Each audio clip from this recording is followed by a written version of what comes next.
খবরের বাজিমাত আজকে এই শীর্ষক থেকে নিশ্চয়ই বুঝতে পারছেন যে আজকে জিরো আওয়ারে কি টপিক।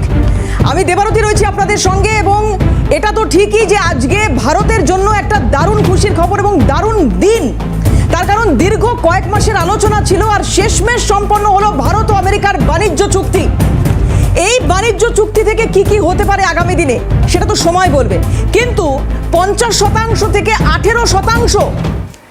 আপনাদের মনে থাকবে যে যেভাবে সরাসরি ডোনাল্ড ট্রাম্পের হুঁশিয়ারি এই ভারতকে লক্ষ্য করে, কারণ ভারত তৃতীয় শক্তি হিসেবে যেভাবে উঠে আসছে, গ্লোবাল ইকোনমিতে যে জায়গা করছে আগামী দিনে, সেটা কোথাও মাথা ব্যথার কারণ হচ্ছিল ডোনাল্ড ট্রাম্পের। আর আজকে দেখুন কি পরিস্থিতি, কোথাও একটা মাথা নত করতে হচ্ছে ডোনাল্ড ট্রাম্পকে। কেন? সে ব্যাখ্যায়, সে বিশ্লেষণে আসব। কিন্তু এই যে এতদিন ধরে আলোচনা চললো আর শেষমেশ এই সম্পন্ন ভারত এবং আমেরিকার বাণিজ্য চুক্তি, 50% থেকে কমিয়ে ভারতীয় পণ্যে 18% শুল্ক লাগু, আমেরিকার এই সিদ্ধান্ত প্রধানমন্ত্রী নরেন্দ্র মোদী, মার্কিন প্রেসিডেন্ট ডোনাল্ড ট্রাম্পের সমঝোতা নিয়ে সোশ্যাল মিডিয়ায় দুজনেই পোস্ট করলেন। দুজনেই দুজনকে বন্ধু বলছেন, কিন্তু ট্রাম্পের জ্বালা যে ধরেনি, সত্যি কথা বলতে কি বলা যায় না। কথা বলবো এটা নিয়ে। আমাদের সঙ্গে এই মুহূর্তে এডিটর ভাস্কর দত্ত রয়েছেন।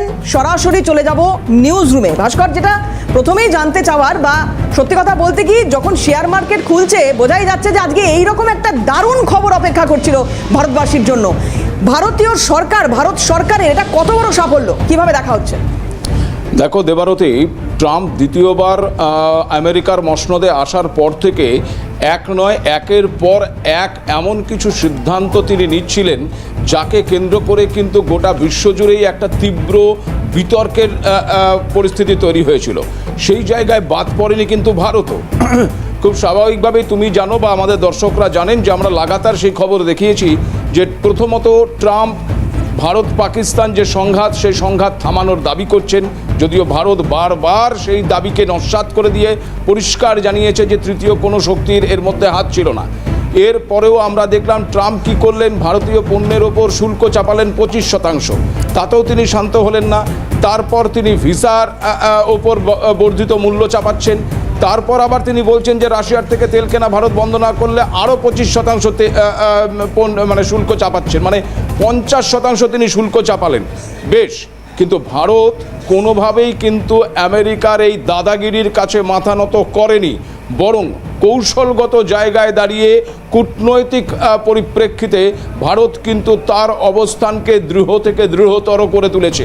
শুধুমাত্র এই আজকের যে চুক্তি, এই চুক্তি কিন্তু ভারত আমেরিকার কাছে গিয়ে চুক্তি করার জন্য আবেদন করেছেন, ডোনাল্ড ট্রাম্প মেনে নিয়েছেন, এমনটা একেবারেই নয়।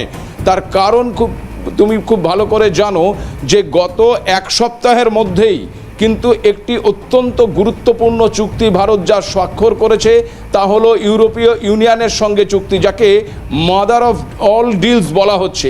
খুব স্বাভাবিকভাবেই এই ডিল ট্রাম্পের কাছে কিন্তু মাথা ব্যথার কারণ।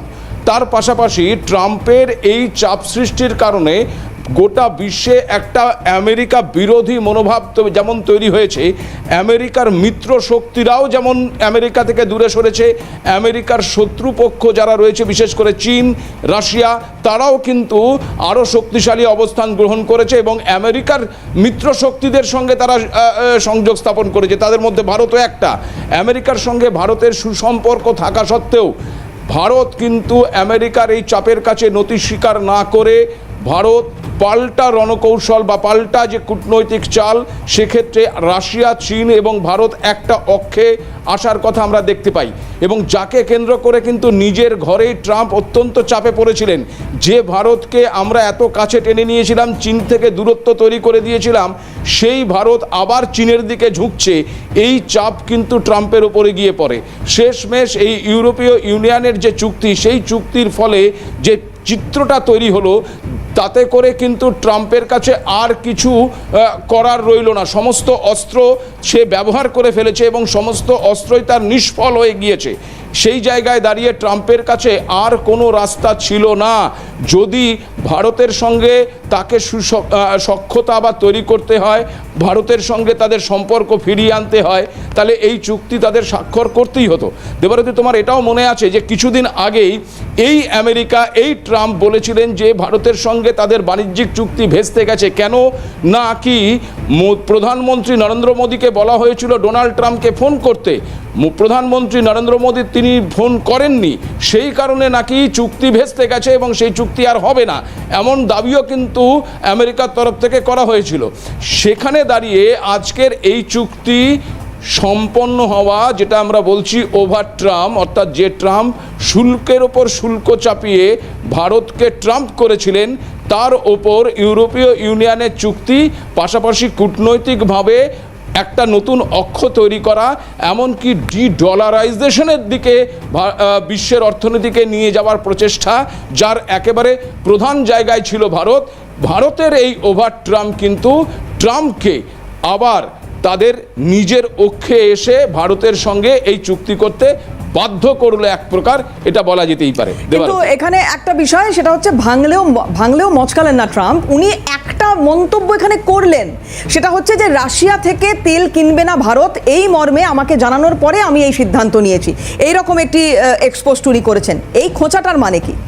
দেখো দেবারতী, ডোনাল্ড ট্রাম্প এরকম এক নয় একাধিক দাবি করেছেন। একটু আগেই তোমাকে বললাম যে ভারত পাকিস্তান সংঘাত থামানোর বিষয়ে তিনি বারংবার দাবি করে গেছেন এবং শান্তির নোবেল পাওয়ার জন্য উদ্গ্রীব হয়ে থেকেছেন। শেষ পর্যন্ত তিনি সেটা পাননি। না পাওয়ার পর ভেনিজুয়েলার যিনি শান্তি পুরস্কার পেয়েছেন, তার কাছ থেকে নোবেল পুরস্কার কেড়ে নিয়ে এক প্রকার তিনি বলেছেন দেখো আমাকে নোবেল পুরস্কার দিয়ে গেলেন। সুতরাং ট্রাম্পের এই সমস্ত দাবির খুব একটা যে গুরুত্ব আছে তেমন কিন্তু নয়।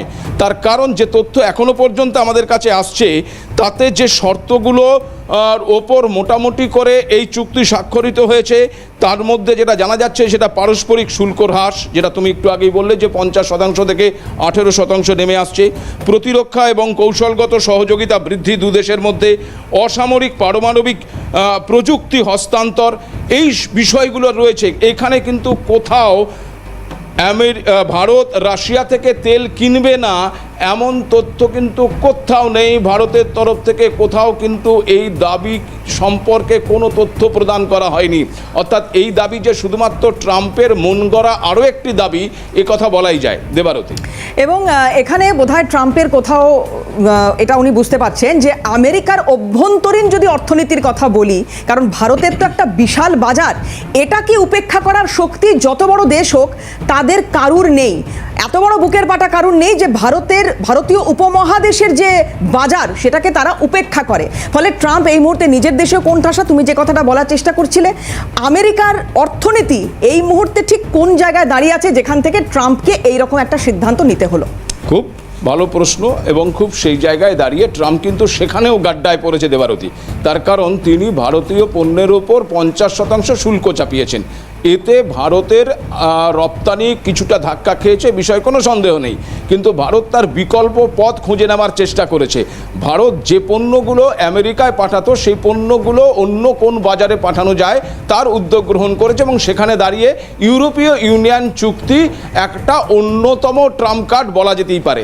তো ঠিক সেই অবস্থায় দাঁড়িয়ে আমরা যদি আমেরিকার অর্থনীতির দিকে তাকাই, তাহলে ভারতীয় পণ্যের ওপর 50% শুল্ক চাপিয়ে কিন্তু মূলত আমেরিকার ব্যবসায়ীদের ওপর চাপ সৃষ্টি তিনি করে ফেলেছেন।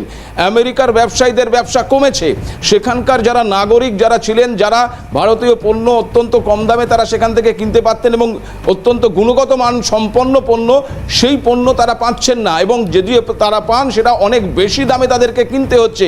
ফলে আমেরিকার যারা বাসিন্দা তারা প্রথমত আর্থিক চাপ তাদের ওপর পড়ছে, যারা ব্যবসায়ী তাদের ওপর চাপ বেড়েছে।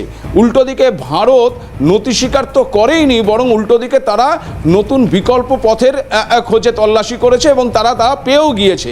সেই জায়গায় দাঁড়িয়ে ট্রাম্পের কাছে এই চাপ, উল্টো চাপ ট্রাম্পের ওপর এসে পড়ছে যে খুব স্বাভাবিকভাবে তুমি যে সিদ্ধান্ত গ্রহণ করলে সেই সিদ্ধান্ত তো বুমেরাং হয়ে গেল, বুমেরাং হয়ে আমেরিকার শিল্পপতি বা আমেরিকার ব্যবসায়ীদের ওপর চাপ সৃষ্টি করছে, আমেরিকার নাগরিকদের ওপর চাপ সৃষ্টি করছে। উল্টে যে ভারত আমেরিকার এত কাছের বন্ধু ছিল সেই ভারত চীনের দিকে ঝুঁকে যাচ্ছে। তাহলে আন্তর্জাতিক স্তরেও তুমি ফল করছো এবং দেশীয় স্তরেও তুমি ফল করছো, লাভবানটা হলো কোথায়? আমেরিকা ফার্স্ট বলে আমেরিকা তো গোটা বিশ্বের থেকে বিচ্ছিন্ন হয়ে যাচ্ছে, আমেরিকা একা হয়ে যাচ্ছে। এই দাদাগিরির ফল যে আমেরিকা বুঝতে পারছে বা আমেরিকার যারা বাসিন্দা রয়েছে তারাও বুঝতে পেরেছে, সেটা ডোনাল্ড ট্রাম্প অনেক লেটে বুঝলেন। এটাই যা। অনেক অনেক ধন্যবাদ ভাস্কর। ভাস্কর ছিলেন আমাদের সঙ্গে সরাসরি নিউজ রুম থেকে।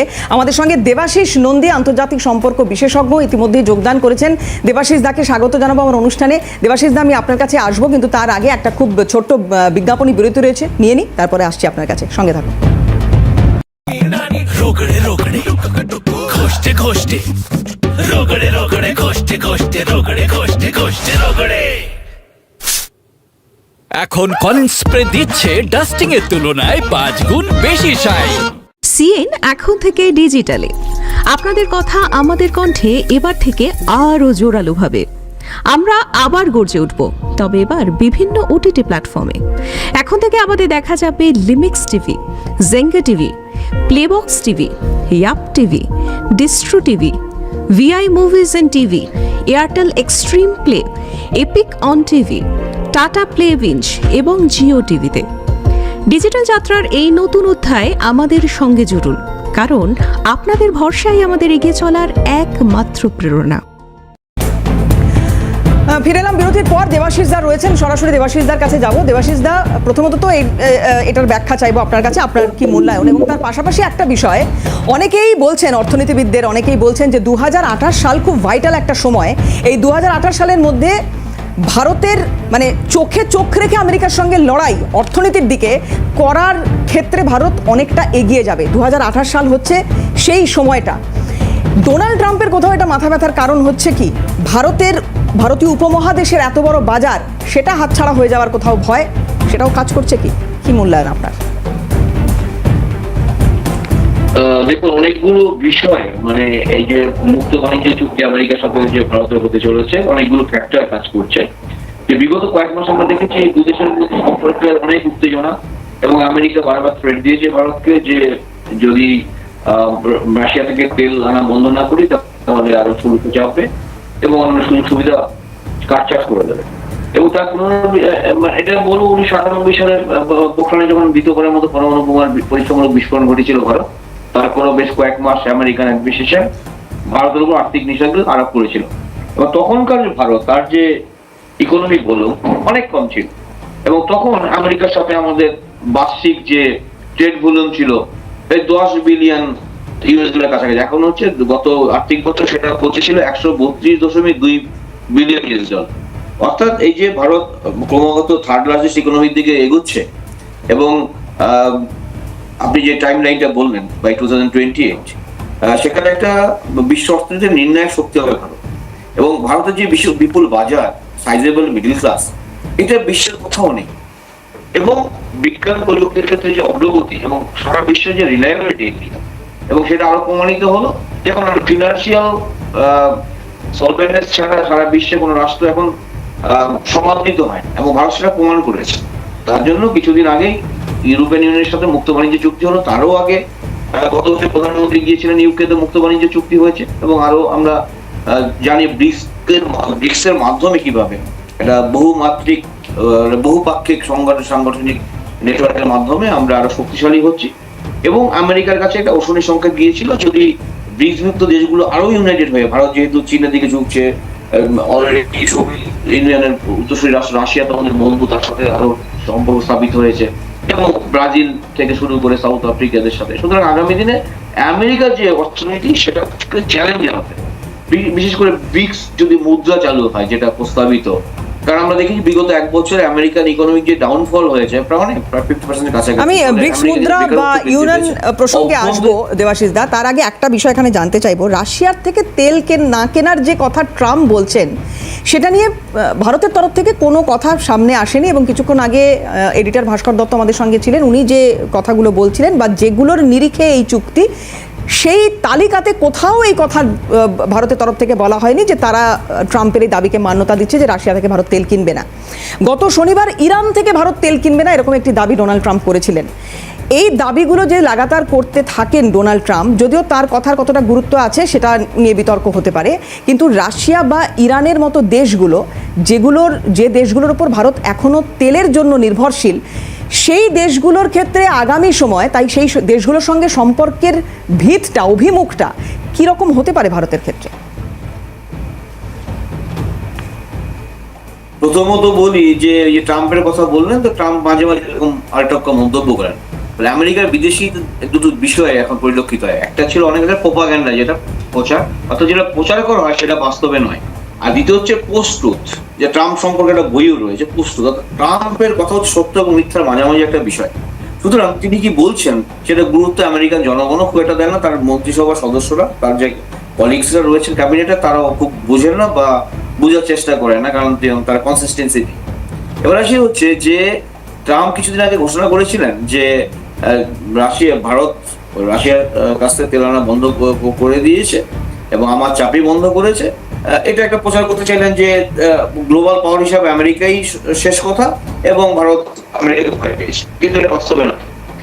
দ্বিতীয়ত যেটা খুব গুরুত্বপূর্ণ সেটা হচ্ছে কিছুদিন আগে বলেছিলেন যে যে সমস্ত রাষ্ট্ররা রাশিয়ার কাছ থেকে তেল কিনবে বা বাণিজ্য চালিয়ে যাবে তাদের উপর ইম্পোজ করা হবে, অ্যাডিশনাল যে ট্যারিফ ইম্পোজ করা হবে, সেটা কতটা করতে পারবে আমার যথেষ্ট সংশয় রয়েছে।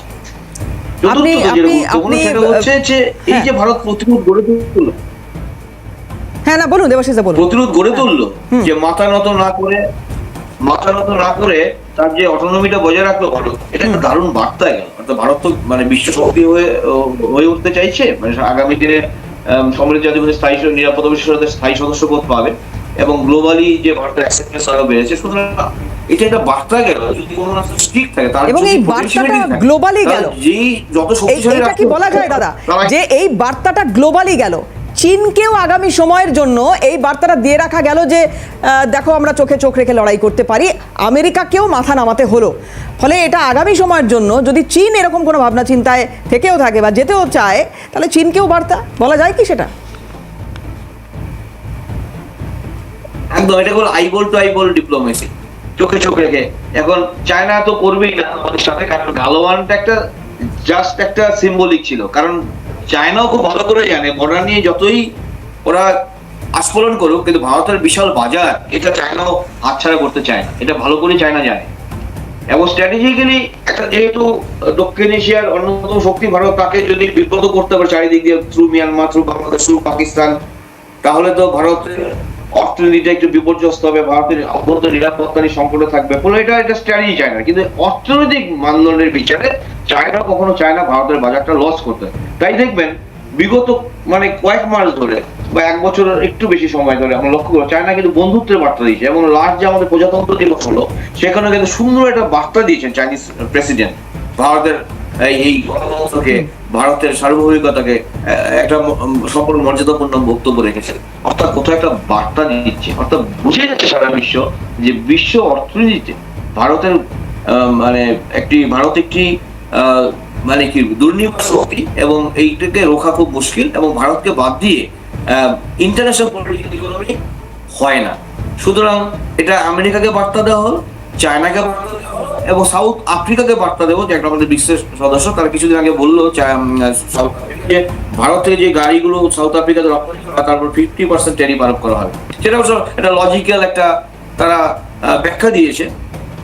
সেটা কিন্তু এটা যে ভারত শুধুমাত্র বিশ্ব অর্থনীতির ক্ষেত্রে নয়, বিশ্ব মানে সামরিক শক্তি এবং বিশ্বের যে প্রযুক্তিগত উন্নয়নের ক্ষেত্রে একটা গুরুত্বপূর্ণ নির্ণায়ক ভূমিকা পালন করবে বিশ্ব ব্যবস্থা, সেটা পরিষ্কার হয়ে গেল। আপনার ভারতের এই পোটেনশিয়াল পাওয়ার ছিল বলেই কিন্তু আমেরিকা ভারতকে প্রপোজাল দিল। এটা কিন্তু পাকিস্তান পারতো না, বাংলাদেশ পারতো না, অন্য কোনো শক্তি পারতো না। অর্থাৎ এটা কিন্তু ভারতের বড় জয়। মুক্ত বাণিজ্য হলে আমাদের ট্রেড ভলিউম বাড়বে, এটা একটা দিক, কিন্তু এটা খুব সারা বিশ্বের কিন্তু দারুণ বার্তা। পরপর এক সপ্তাহ যেতে না যেতে দুটো অসাধারণ একদিকে বাণিজ্য ইউরোপীয় চুক্তি, ইউনিয়ন আর ইউরোপের তার এক সাথে সপ্তাহের একটা মাথায় আমেরিকার ডোনাল্ড ট্রাম্পের সঙ্গে এই বাণিজ্য চুক্তি। একদমই সঠিক কথা, পোটেনশিয়াল ছিল, পোটেনশিয়াল আছে, পোটেনশিয়াল থাকবে। ভারতীয় হিসেবে আজকে সত্যি গর্বের দিন। আমি আসবো দেবাশিস দা আপনার কাছে, তার আগে কিছু রাজনৈতিক প্রতিক্রিয়া এই ঘটনার পরে রয়েছে, একটু সেগুলো দেখানোর চেষ্টা করবো একে একে। এই চুক্তির ফলে বা পরবর্তী ক্ষেত্রে কোন কোন জায়গায় কি কি চেঞ্জেস আসছে সেটা তো ডেফিনেটলি জানাবো আপনাদের, কিন্তু কিছু রাজনৈতিক প্রতিক্রিয়া রয়েছে, একটু দেখাবো, দেখুন। पहले तो यूएस इंडिया ट्रेड डील एक इम्पॉर्टेंट डील थी। ये इतने दिनों से रुकी हुई थी और इंडिया हाईएस्ट टैरिफ नेशन बन गया था, उसके बाद 18% पे लाए हैं, उसका मैं स्वागत करती हूँ। पर बाकी जो सारे पहलू हैं इस डील के, वो इंडिया के फेवर में है या नहीं, वो मैं जनता के विवेक पर छोड़ूंगी। ऐसा लगता है हाल की घटनाओं से जैसे भारत की राजधानी नई दिल्ली से शिफ्ट होकर वॉशिंगटन पहुंच गई है और मोदी जी लॉन्ग लीव पर चले गए हैं, बड़ी छुट्टी पर चले गए हैं। सारे भारत के निर्णय तो हमें वॉशिंगटन से मालूम हो रहा है, वहां के राष्ट्रपति डोनाल्ड ट्रंप बता रहे हैं। मैं जानना चाहता हूं कि ये ऑपरेशन सिंदूर के रोकने की घोषणा हो तो वॉशिंगटन से, वेनेजुएला से भारत तेल खरीदेगा और रूस से नहीं खरीदेगा, इसकी घोषणा भी ट्रंप साहब वॉशिंगटन डी से करेंगे। भारत अमेरिका व्यापार समझौता, इसकी भी जिसके अभी डिटेल्स आना बाकी हो गया, इसकी घोषणा भी वॉशिंगटन से होगी, अमेरिका की राजधानी से, भारत की राजधानी से नहीं। কথা বলেছিলাম আমরা এ বিষয়ে ইকোনমিস্ট মহানন্দা কাঞ্জিলালের সঙ্গে, তিনি ঠিক কি বলেছেন দেখুন। একটা পদক্ষেপ এবং আজকের দিনে, কারণ সারা ভারতবর্ষের মধ্যেই মানে এই একটা সংশয় ছিল যে বাণিজ্য চুক্তিটা কবে হবে। কাজে ফাইনালি যে বাণিজ্য চুক্তিটা হয়েছে এবং শুল্কটা অনেকটা কমেছে, এটা ভারতের অর্থনীতির জন্য এটা খুবই ভালো খবর। কারণ 50% শুল্কতে শুধুমাত্র যে রপ্তানিটা ক্ষতিগ্রস্ত হচ্ছে তা নয়, রপ্তানি দ্রব্যগুলো উৎপাদনকারী যে সমস্ত মানে হাজার হাজার লক্ষ লক্ষ শ্রমিকের সঙ্গে যুক্ত, তাদেরও মানে অনেক ক্ষতি হয়ে গিয়েছিল।